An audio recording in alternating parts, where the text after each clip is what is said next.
Deportation is a word that carries immense weight. It means being officially removed from a country where you have built a life. This is not just about leaving a place, it is about being forced to leave. It affects people who may have lived in the United States for years, sometimes even decades. Many have jobs, homes, and deep connections within their communities. They are our neighbors, our friends, and our colleagues. The process, legally known as removal, is carried out by the United States government. It follows a complex legal procedure that can be confusing and frightening for those involved. It is a formal action that declares a non-citizen is no longer allowed to stay in the country. The moment of deportation can tear families apart in an instant. Imagine a mother being separated from her children, who are United States citizens. Think of a husband taken from his wife, leaving behind a shared life and future plans. These are not just stories. They are the painful realities for thousands of families every year. The emotional toll is devastating. Children grow up without a parent, spouses face life alone, and communities lose valuable members. The separation creates a deep void that is difficult to fill. It is a profound loss that affects not only the person deported, but also everyone they leave behind in America. This process is more than just a legal order. It is a life-altering event. When someone is deported, they are often sent back to a country they may barely remember. Perhaps they came to the United States as a child and have no real connection to their country of birth. They may not speak the language fluently or have any family or friends there to support them. Starting over in a new, unfamiliar place is incredibly difficult.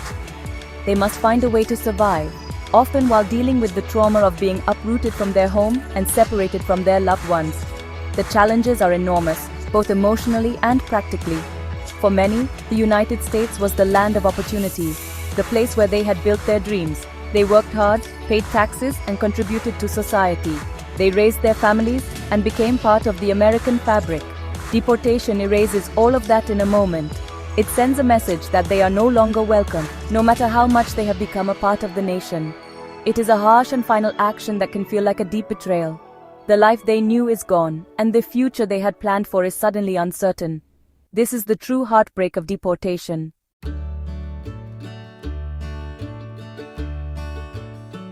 Despite the pain and finality of a deportation order, hope often remains. For many deported individuals, the desire to return to the United States is incredibly strong. This is not just a wish, it is a fundamental need to reunite with their families. The love for their children, spouses, and parents becomes the driving force behind their efforts to come back. They dream of being present for their children's birthdays, school graduations, and everyday moments. They long to be with their partners again, to rebuild the life they once shared. This deep human connection fuels their determination to find a legal pathway back to the place they call home. The reasons for wanting to return go beyond family ties. The United States represents the life they built from the ground up. It is where they had a career, a home, and a community that supported them. Returning means reclaiming a part of their identity that was taken away. It is about getting back to the familiar streets, the local stores, and the neighbors they knew. They remember the sense of belonging they felt, and they hold on to the hope of experiencing it again.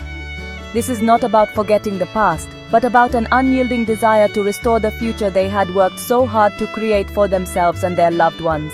This guide is for those who hold on to that hope. It is for the families who are separated by borders, but united in their love and determination. We understand that the journey back is not easy. The legal system is complicated, and the obstacles can feel overwhelming. However, it is important to know that legal pathways to return do exist in certain situations. This essay will walk you through those options, step by step. We want to provide clear, reliable information to help you understand what is possible. Our goal is to give you knowledge, which can be a powerful tool in this difficult process. We will be honest about the challenges you may face, but we also want to shine a light on the possibilities. Throughout this essay, we will explore the different reasons for deportation and explain the specific legal options that might be available to you. We will discuss waivers, waiting periods, and special circumstances that could allow for a return. We want to empower you with the information you need to take the next steps. Your journey may be long, but you are not alone. There is hope for a second chance, and understanding the path forward is the first step toward reunion.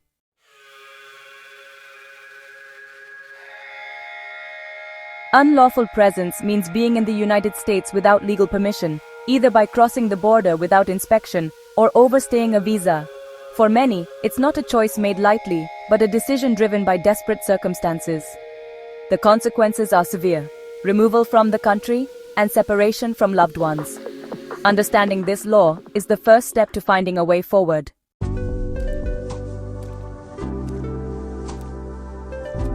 Another significant reason for deportation is having a criminal conviction. This area of immigration law is particularly complicated because not all crimes are treated equally. Certain types of criminal convictions can automatically make a non-citizen deportable, even if they have legal status, such as a green card. These are often referred to as aggravated felonies under immigration law. The term can be misleading, as some offenses classified as aggravated felonies for immigration purposes might be considered misdemeanors under criminal law. This includes a wide range of offenses, from theft and fraud to more serious crimes like drug trafficking or violent offenses. A conviction for one of these can trigger immediate removal proceedings. The law also lists other categories of crimes that can lead to deportation. These are known as crimes involving moral turpitude or CIMT. This is a legal term that generally refers to conduct that is considered inherently base, vile, or depraved, and contrary to the accepted rules of morality. Examples can include certain types of theft, fraud, and assault. A single conviction for a CIMT within 5 years of admission to the United States can be grounds for deportation. Having 2 or more convictions for CIMTs at any time can also lead to removal. The definitions are often complex and can be interpreted differently by courts, making it essential to have an experienced immigration attorney review any criminal record. It is important to remember that this affects people from all walks of life. We are talking about individuals who may have made a mistake many years ago and have since served their time and completely rehabilitated themselves. They may be hardworking parents, community leaders, and lawful permanent residents who have lived in the United States for decades. A single old conviction, sometimes for a relatively minor offense, can suddenly resurface and put them at risk of being torn from their families and the only country they know as home. The consequences of the criminal justice system extend far beyond a sentence. For a non-citizen, they can lead to the permanent loss of their life in America. This is a harsh reality of our current immigration system. A criminal conviction does not just carry a penalty of jail time or a fine for a non-citizen. It carries the additional, devastating penalty of potential deportation. This is why it is so critical for any immigrant who is facing criminal charges to seek legal counsel from an attorney who understands both criminal law and immigration law, often called a crimmigration expert. A plea deal that seems favorable in a criminal court could have disastrous and irreversible consequences in immigration court. Understanding this connection is vital for protecting oneself and one's family from the threat of removal.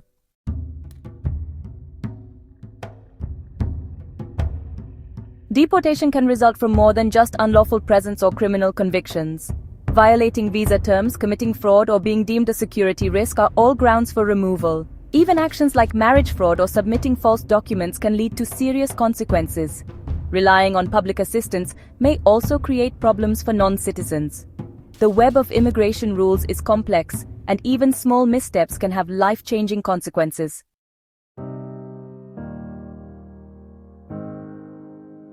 After deportation, many wonder, can I ever come back? For some, returning to the US is possible, but it's not easy.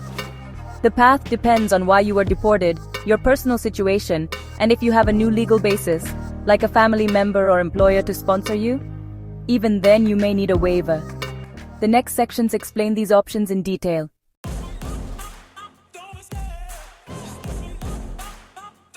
If you've been deported, a waiver is your formal request for forgiveness from the US government. Forms like I-212 and I-601 let you ask for a second chance, but you must prove your family would face extreme hardship without you. The process is complex, so working with an experienced immigration attorney is essential. For many, a waiver is the only hope for family reunion.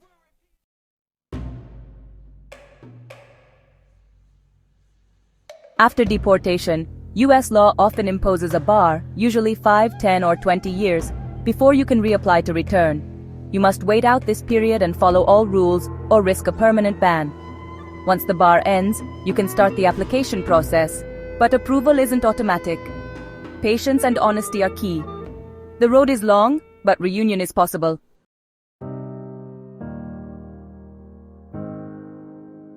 In rare urgent cases, humanitarian pathways like parole or special visas may allow a return to the US after deportation. Humanitarian parole is temporary for emergencies like medical care or a family crisis. Victims of crime or trafficking may qualify for U or T visas. These options are difficult to obtain, but for a few, they offer hope and a possible way forward.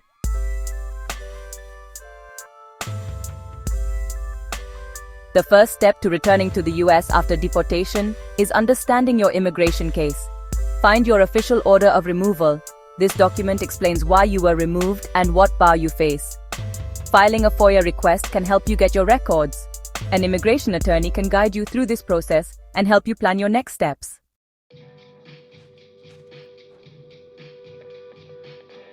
Once you know the details of your deportation, your next move is to build your case for return, starting with the right legal help and documentation. An experienced immigration attorney is essential. They'll guide you, assess your eligibility, and help you avoid costly mistakes. Seek attorneys who are AILM members and avoid unlicensed consultants. While your attorney handles strategy, you and your family must gather evidence, financial records, medical documents, and proof of family ties. Personal statements from you and your qualifying relative, plus letters from friends or community members, can strengthen your case. Every document and letter helps humanize your application and show the real impact of your absence. The stronger your evidence, the better your chances.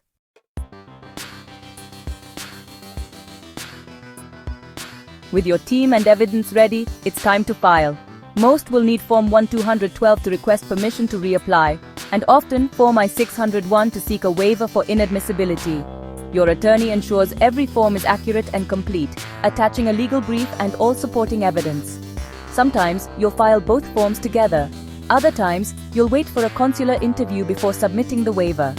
After filing, you'll get a receipt from USCIS. Then the waiting begins. Processing can take months or years, so keep your attorney updated on any changes. Patience and persistence are key during this stage.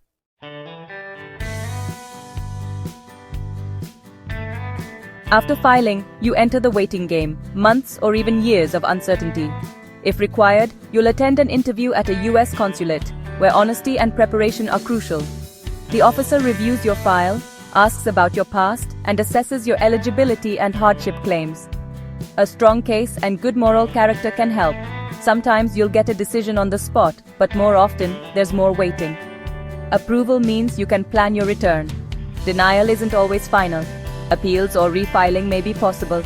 Your attorney will guide your next steps, whatever the outcome. The process is stressful, but perseverance can pay off. Every decision brings you closer to closure, one way or another.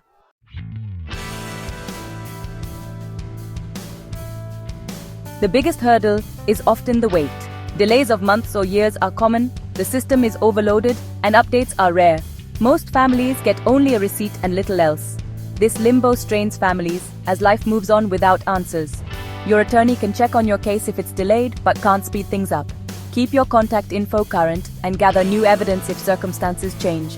Advocacy for faster processing continues, but for now, patience is your only option. Support each other and hold on to hope for a positive outcome.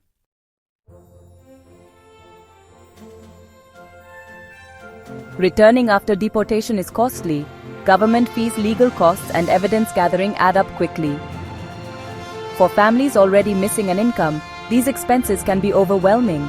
The emotional toll is just as heavy. Separation stress and uncertainty affect every family member. The deported person faces isolation and guilt. Those left behind juggle single parenting and financial strain. Children may struggle emotionally, and relationships are tested by distance. Seek support from family, community, and mental health resources whenever possible. Acknowledging these challenges is vital. It's a testament to the love and resilience driving your fight to reunite.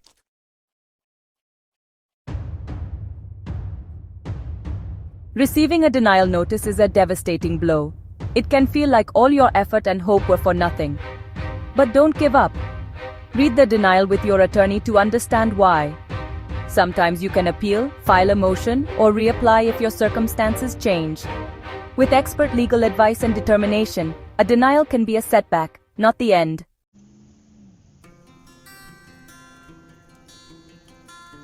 Returning to the US after deportation is a difficult journey, but you don't have to walk it alone. Seek a qualified immigration attorney. They are your advocate and guide. Connect with support groups and nonprofits for emotional and practical help. Stay organized, be honest, and empower yourself with knowledge. Your active participation and hope are your greatest resources for the road ahead.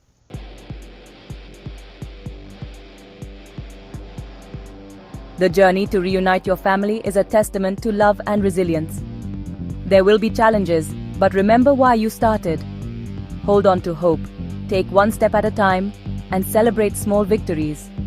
You are not just a case number, you are a family, fighting for the right to be together. We wish you strength and courage for the road ahead.